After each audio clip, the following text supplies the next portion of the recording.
উত্তরপ্রদেশের রামপুরে লাউডস্পিকার ইফতারের ঘোষণা করায় ইমাম সহ 9 জনকে গ্রেপ্তার। গোটা ঘটনায় উত্তেজনা তৈরি হয়েছে।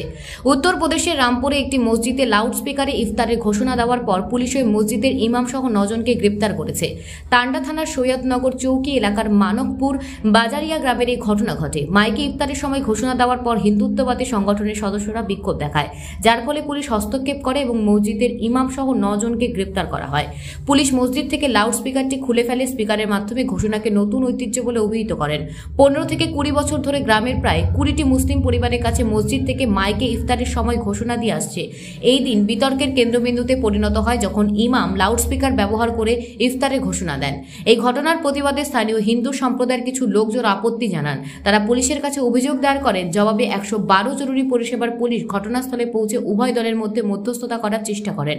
তবে পরিস্থিতি উত্তেজনাপূর্ণ হয় যখন প্রতিবাদকারী হিন্দুদের একটি দল ইফতারের ঘোষণার জন্য লাউডস্পিকার ব্যবহার করার বিরোধিতা করেছিল। পুলিশ দ্রুত পদক্ষেপ নেয়, ইমাম সহ 9 জনকে গ্রেপ্তার করে এবং তাদের বিরুদ্ধে মামলা দায়ের করে। জনশৃঙ্খলা এবং সম্ভাব্য বিশৃঙ্খলার উদ্যোগে কথা উল্লেখ করে কর্তৃপক্ষ মসজিদ থেকে লাউডস্পিকারটি সরিয়ে ফেলে। অতিরিক্ত police super ASP Atul Kumar Srivastava এই বিষয়ে বলেন, মসজিদে লাউডস্পিকারের মাধ্যমে ঘোষণা দেওয়ার পরে দুই গোষ্ঠীর মধ্যে বিরোধ দেখা দেয়। তাৎক্ষণিক ব্যবস্থা নেওয়া হয় এবং আইন শৃঙ্খলা বজায় রাখার জন্য 9 জনকে গ্রেপ্তারও করা হয়। গ্রেপ্তারের ফলে স্থানীয় মুসলিম সম্প্রদায়ের মধ্যে হতাশা ছড়িয়ে পড়ে। তারা উল্লেখ করেছেন যে ইফতার সহ ধর্মীয় অনুষ্ঠানের জন্য ঘোষণা অনেক জায়গায় মাইকে ঘোষণা দেওয়া হয়, সেখানে কোনো ঘটনা ছাড়াই তা করা হয়েছে। এলাকার এক মুসলিম প্রশ্ন তোলেন যে কেন ইফতারের ঘোষণাকে নতুন হিসেবে ধরা হচ্ছে, যেখানে আজানের মতো অন্যান্য ধর্মীয় আহ্বান নিয়মিতভাবে লাউডস্পিকারের মাধ্যমে করা হয়। স্থানীয় আলেম মাওলানা রশিদ আহমেদ তার হতাশা প্রকাশ করে দাবি করেছেন, এটি স্পষ্টত একটি মুসলিম সম্প্রদায়কে লক্ষ্য করে তৈরি করা হয়েছে। উপাসনালয় থেকে ঘোষণা সর্বদা ধর্মীয় অনুশীলনের অংশ, তাহলে কেন এটিকে আলাদা করা হচ্ছে?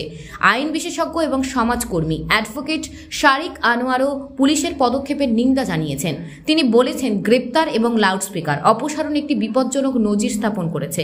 এই আইন প্রয়োগ ধর্মীয় স্বাধীনতা এবং আইনের অধীনে সমান আচরণ সম্পর্কে গুরুতর উদ্বেগ তৈরি করেছে।